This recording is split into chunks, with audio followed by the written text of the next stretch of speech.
Salut, moi c'est Paul et aujourd'hui je vous propose d'enfiler votre blouse avec Aïda.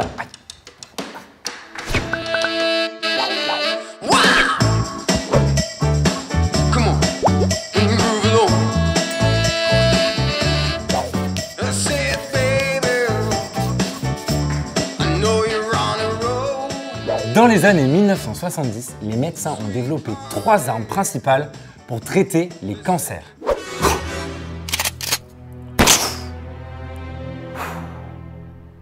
La première, c'est la chirurgie. Elle consiste à enlever la tumeur quand c'est possible. La deuxième, c'est la radiothérapie qui essaye plutôt de la détruire en lui envoyant des rayons. Et la troisième, c'est les chimiothérapies. Récemment, une petite dernière s'est ajoutée à la liste, les thérapies ciblées.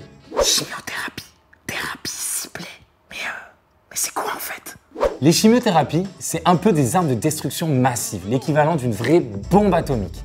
Elles détruisent toutes les cellules qui se multiplient vite, sans faire forcément la différence entre les cellules normales et les cellules cancéreuses. Les cellules normales peuvent donc être détruites, comme les cellules sanguines, les cellules qui produisent les cheveux ou des cellules de la peau par exemple. Les chimiothérapies sont donc vraiment efficaces, mais elles peuvent entraîner des effets secondaires comme la fatigue, la perte de cheveux ou une sécheresse de la peau. Depuis quelques années, les scientifiques essaient de développer des médicaments qui sont moins nocifs et qui ciblent uniquement les cellules cancéreuses.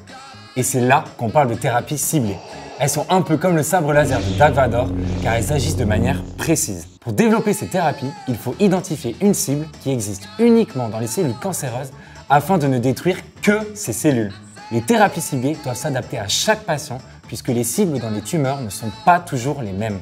L'enjeu avec tout ça, ce serait de guérir plus d'enfants avec ces thérapies et de les soigner mieux en réduisant les effets secondaires. Bon, vous voyez, c'est pas si compliqué finalement. N'hésitez pas à nous dire dans les commentaires si vous avez encore des questions, vous pouvez liker, partager et n'oubliez pas, avec Enfile ta blouse, la science sans coup de blouse. Salut!